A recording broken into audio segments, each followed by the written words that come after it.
Wherever you go, whatever you do, throw a little at it. Omax, Vest and Briefs.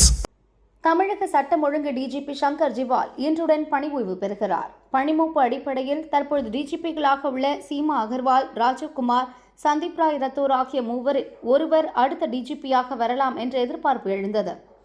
தேர்வு நடைமுறை முடியாததால் பொறுப்பு டிஜிபியாக நியமிக்க அரசு முடிவு செய்தது. அதன்படி நிர்வாக பிரிவு டிஜிபியாக உள்ள வெங்கட்ராமன் சட்டம் ஒழுங்கு பொறுப்பு டிஜிபியாக நியமிக்கப்பட்டுள்ளார். இன்று மாலை அவர் பதவியேற்க உள்ளார். டிஜிபி வெங்கட்ராமன் நாகப்பட்டினத்தை சேர்ந்தவர்.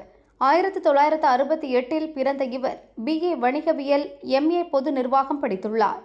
1994 IPS ஆக தேர்வாகி தமிழகத்தில் பல்வேறு மாவட்டங்களில் பணியாற்றினார். 2001 CBI சென்னை SP-யாக பணியாற்றியவர். பின் DIG ஆக பதவி உயர்வு பெற்றார். 2009 தமிழக காவல்துறையில் CBCID DIG ஆக இருந்தவர். 2012 IG ஆனார். 2019 ADGP-யாக பதவி உயர்வு பெற்று சைபர் கிரைம் தலைமையகம் நிர்வாக பிரிவுகளில் பணியாற்றினார். கடந்த ஆண்டு DGP-யாக பதவி உயர்வு பெற்ற வெங்கட்ராமன் சட்டம் ஒழுங்கு கூடுதல் பொறுப்பு DGP-யாக இருந்தார். தற்பொழுது நிர்வாக பிரிவு டிஜிபியாக உள்ள வெங்கட்ராமன் டிசம்பர் மாதம் வரை சட்டம் ஒழுங்கு பொறுப்பு டிஜிபியாக பணியாற்றுவார் என தெரிகிறது.